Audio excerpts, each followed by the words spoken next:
Bom dia, pessoal. Meu nome é Paulo Dancieri, eu sou empresário do setor de tecnologia para o agronegócio e eu venho até vocês hoje fazer uma reflexão. Mais do que isso, uma provocação, sem fins de defender qualquer tipo de ponto de vista, fazer julgamento ou juízo de valor, porque isso a gente está vendo bastante, principalmente nas redes sociais. Eu venho aqui fazer uma reflexão sobre as diversas pandemias que o nosso país, na verdade o nosso mundo está vivendo, mas especificamente eu venho falar do nosso país. No meu ponto de vista, há pelo menos 3 pandemias que estão acontecendo. A primeira pandemia é essa bastante clara do coronavírus, que já atingiu vários países do mundo, inclusive o nosso. E, no meu ponto de vista, essa primeira pandemia funciona da seguinte forma. Existe um vírus que está sendo transmitido aí, e o vetor de transmissão são as pessoas. Eu, você, qualquer um dos nossos familiares, funcionários, essas pessoas são os vetores responsáveis pela transmissão dessa doença, que causa efetivamente alguns sintomas em algum grupo de pessoas, outros sintomas em outros grupos de pessoas, inclusive a letalidade em um outro grupo chamado grupo de risco, e não apenas a esse grupo de risco, mas sobretudo ao grupo de pessoas mais idosas, pessoas que possuem algum tipo de doença já pré-existente ou imunidade baixa, etc. Muito bem. Ações do mundo inteiro, inclusive no nosso país, foram tomadas para conter esse primeiro vetor de transmissão, qual seja a quarentena, a diminuição de circulação de pessoas na rua, interrupção de atividades econômicas, salvo as atividades essenciais, de tal forma que, bem ou mal, certo ou errado, algumas ações já foram tomadas. E, volto a dizer, não venho aqui para entrar no nível de discussão do que o governo tomou ou está indo ou voltando com relação a esse tipo de decisão. Mas uma decisão foi tomada, a princípio, e nós devemos obedecê-la, gostemos a gente ou não. Ok? Porém, existe uma segunda pandemia. A segunda pandemia que eu tenho chamado da pandemia da desinformação ou da superinformação. É tanta informação que a gente recebe por rede social, por televisão, de forma tendenciosa, de forma imparcial, de fontes confiáveis, de fontes não confiáveis, de opiniões pessoais como essa que eu estou fazendo agora, que a gente fica absolutamente desesperado e não consegue se socorrer de um caminho lúcido para que a gente consiga se proteger de uma forma saudável e principalmente proteger as pessoas que são queridas a nós, principalmente as nossas atividades do dia a dia e principalmente os nossos negócios. Se na primeira pandemia o vetor são as pessoas, no meu ponto de vista, nessa segunda pandemia, o vetor de transmissão é a mídia, são as redes sociais, é o que eu estou fazendo agora aqui, é o que as pessoas estão fazendo, grupos de WhatsApp, internet e tudo mais. Eu tenho visto, obviamente, como eu falei, muita gente tratar do primeiro vetor de risco, mas eu tenho visto muito pouca gente refletir sobre esse segundo vetor de risco da pandemia da desinformação.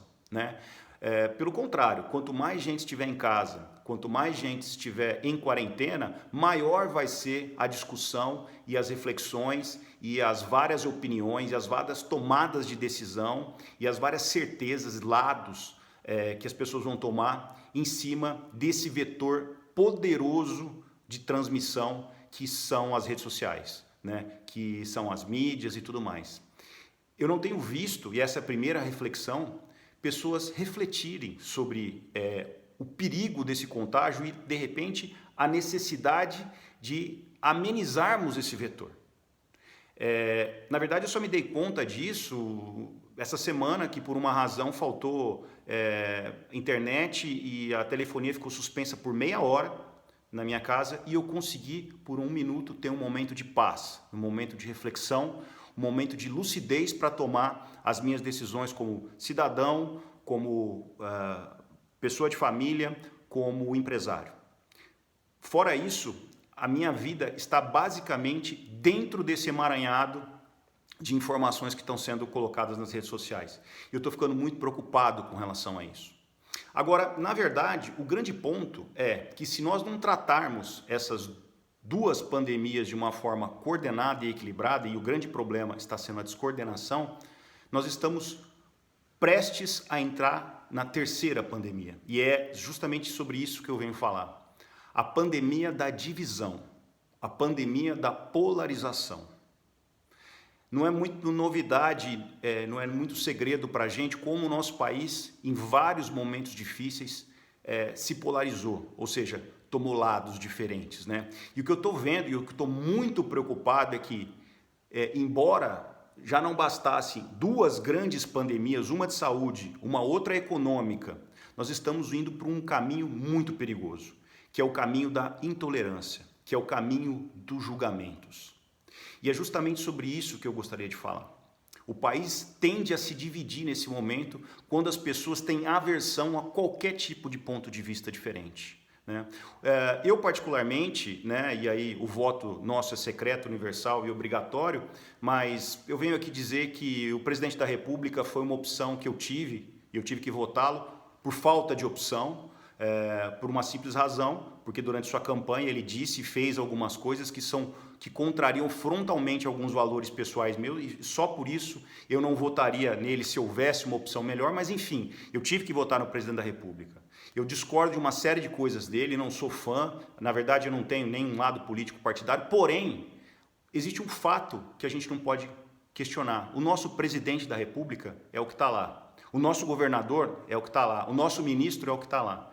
Então, nesse momento, muito mais do que ficar discutindo ou tentando fazer panelaço ou tentando ficar derrubando, eu acredito que a gente deveria se unir. Principalmente conseguindo fazer suspensão de julgamentos. E é um pouquinho disso que eu queria falar. Eu tenho vários amigos médicos, né? Eu convivo muito com amigos médicos. E os meus amigos médicos não estão fazendo quarentena. Eles não estão em casa. Mas por que eles não estão em casa? Porque eles não têm medo do contágio do coronavírus? Não, porque eles precisam salvar vidas. A obrigação deles é salvar vidas, né? Eu tenho pessoas, eu volto a dizer, sou da área do agronegócio, e as pessoas, os produtores rurais, os produtores de grãos, de carne, etc., eles não estão fazendo quarentena. Eles estão trabalhando. Por quê? Porque o coronavírus não vai chegar na zona rural? Não, porque eles precisam produzir alimentos, né? Existem algumas atividades essenciais da mesma forma, pessoas que estão trabalhando na área de alimentação, bombeiros, policiais militares, enfim, só para dar um exemplo, diversas classes, categorias e empresas não estão fazendo quarentena, porque elas precisam, porque existe uma força maior. E de repente, a gente está vivendo num mundo onde profissionais da saúde, por exemplo, estão questionando ou estão atacando empresários, como 3 empresários, que eu lembro agora nessa semana, vieram dar declarações da preocupação do caos econômico, do desemprego que vai existir, e existem profissionais da saúde, existem profissionais que estão com uma outra missão de vida, que estão julgando e atacando frontalmente esses profissionais sem a mínima possibilidade de empatia, como se os profissionais os empresários estivessem apenas atrás de lucro, né? Então, eu não estou vindo aqui defender o Júnior Durski, eu não estou vindo aqui defender o Roberto Justus ou o cara da Van, não é esse o ponto. Particularmente, eu acredito que esses caras na pessoa física têm o dinheiro para viver a vida inteira sem precisar do negócio deles. Mas qualquer empresário decente, eu não tenho razão nenhuma para dizer que não são, estão preocupados como eu estou com dezenas de milhares de famílias que estão à mercê, por exemplo, do desemprego e do caos econômico. Eu estou preocupado com o descompasso que pode haver da transmissão dessa doença com a realidade que já é do zero receita em várias empresas, da falta de capacidade de pagamento de folha e tudo mais. Mas o grande ponto, volto a dizer, não é discutir se a gente tem que ficar em casa ou se não tem que ficar em casa. Volto a dizer, no meu ponto de vista, a gente tem que cumprir a lei. Se existe uma norma de quarentena, a gente precisa cumprir. A indústria, por enquanto, está podendo funcionar. E por isso eu estou funcionando, porque eu acredito que nós precisamos continuar fazendo a máquina girar, que nós precisamos continuar pagando os nossos compromissos, que nós não podemos entrar na onda de dar calote, de parar de pagar imposto, de parar de pagar fornecedor, de parar de pagar as pessoas, os nossos funcionários, de demitir, de reduzir salário. Essa deveria ser a última estratégia de todas, né? Então a gente está trabalhando para isso, mas se amanhã o governo mandar a indústria parar, eu vou obedecer. Não adianta eu querer achar que cada um achar que vai fazer da forma como deve fazer, né? O ponto não é esse.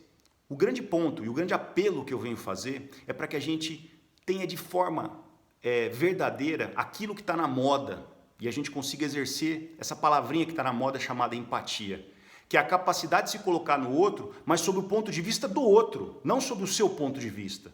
Nós estamos num momento, eu ouvi dizer esses dias, que nós somos todos mergulhadores e está todo mundo submerso. Só que cada um tem um fôlego diferente, né? Quem está com bastante fôlego, quem está numa atividade que ainda tem receita, ou que não pode, ou que não tem funcionários para pagar folha, que tem um caixa muito grande, está com grande fôlego. Enquanto ele tiver fôlego, é muito mais tendencioso que ele defenda que ele possa ficar em casa, porque ele ainda tem um pouco de fôlego. Agora tem gente que não tem fôlego nenhum. Nós estamos falando de quarentena, nós estamos falando de tomar cuidados com a saúde.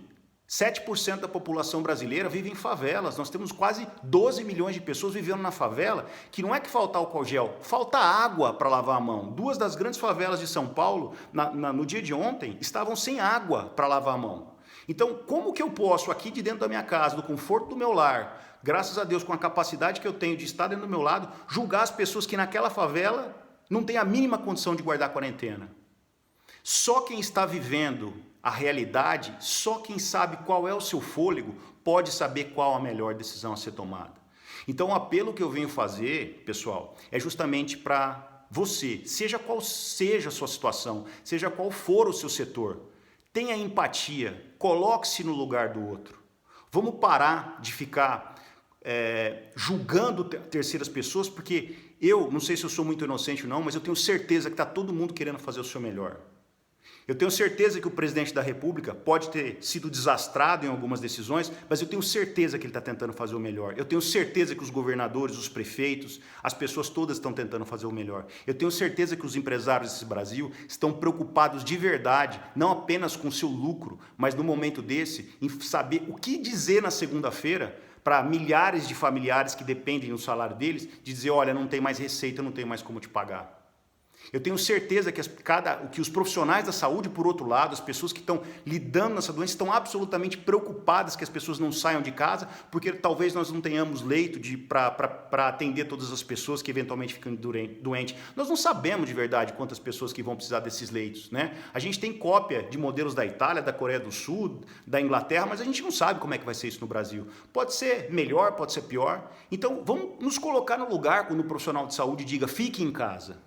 O que eu estou querendo dizer aqui é que vamos parar com essa história de tomar partido, de criarmos e nos dividirmos em grupos daqueles que acham que a gente tem que ficar em casa e fechar todas as atividades e dane-se a economia, ou aquele grupo que tem que abrir tudo e a doença é apenas uma gripezinha. Não, a doença não é uma gripezinha, ela pode ser séria sim para um risco, para um nível de pessoas. Os meus pais, meu pai e minha mãe são pessoas que estão em grupo de risco pela idade.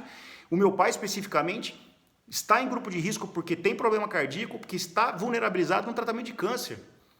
E eu não estou preocupado com meu pai? Obviamente que eu estou preocupado, mas a minha empresa está funcionando, porque ela pode funcionar e que eu não posso fazer com que meus funcionários fiquem sem receita no dia 1, amanhã. Eu não posso fazer isso.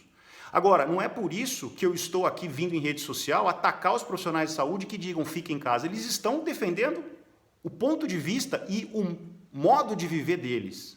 Então, acho que é esse o ponto que eu gostaria de trazer para vocês. Vamos parar de polarizar o discurso, porque não bastasse a pandemia do coronavírus, não bastasse a pandemia da desinformação, nós estamos indo para uma pandemia que talvez seja essa irreversível, a pandemia de dividir mais uma vez o nosso país. Vamos tentar utilizar esse momento, não para chamar, por exemplo, como eu vi em rede social, Bolsonaro genocida. Volto a dizer, eu não votei no Bolsonaro, eu nem gosto dele, eu acho que ele não é esse o ponto, mas o Bolsonaro não foi o cara que criou o vírus. O Bolsonaro, no governador, não foi o cara que trouxe o vírus aqui. E outra coisa, genocídio é uma coisa muito mais grave. Não sabemos quantas pessoas de fato vão morrer, mas os números dizem que não é número suficiente para extinguir uma espécie como seria o conceito de genocida. Vamos tomar cuidado com as palavras. Vamos ser responsáveis, porque tem muita gente que forma opinião em rede social e fala uma coisa dessa e todo mundo segue. E nós estamos indo para uma crise muito grave com relação a isso. Então, bom, para finalizar, porque eu acho que eu já me alonguei demais, o que eu gostaria era que talvez a gente entendesse os recados que a gente está tomando para quem acredita de Deus, da natureza, para que o momento que a gente consiga refletir para um momento de união e não para um momento de divisão. Para aquelas pessoas que são cristãos católicos, como eu sou, que tenho informação disso, nunca tivemos uma oportunidade tão grande de viver a quaresma, de viver o renascimento das pessoas, independentemente da tua religião, se você acredita em alguma coisa, entenda que talvez o maior exercício que a gente pode ter agora é o exercício de solidariedade. Tem muita coisa para a gente fazer, tem muita gente para a gente ajudar e não adianta agora a gente criar e dividir nosso país no meio para conseguir piorar ainda mais uma crise. Se Deus quiser, nós vamos passar por isso, mas vamos passar isso juntos e não divididos. Muito obrigado pelo tempo de todos vocês.